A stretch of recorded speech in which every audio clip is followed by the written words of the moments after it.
Praise lord. ఈరోజు మన ఆశీర్వాదము కొరకై దేవుని వాక్యం. నేను వారి ఎడల జాలి పడుదును. జకర్యా గ్రంథము 10వ అధ్యాయము 6వ వచనం. ప్రభు అయినటువంటి యేసుక్రీస్తు వారు తన ప్రజల బాధను చూచి కేవలం దుఃఖించటం మాత్రమే కాదు, ఆయన వారి చర్య అంతటిని తీసుకున్నటువంటి ఆయనగా మనకు కనబడతారు.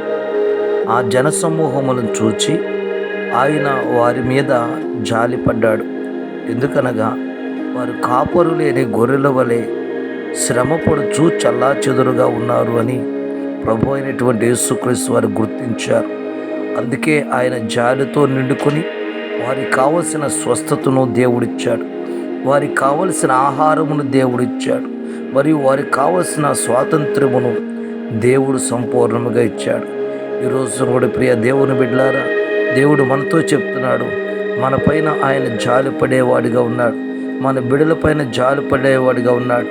జాలితో నిండుకున్నటువంటి ప్రభు మన జీవితంలో ఏదైనా ఘనమైన కార్యాలు జరిగించునుగాక, అద్భుతాలు జరిగించునుగాక.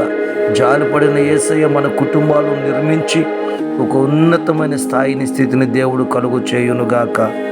ఆమేన్.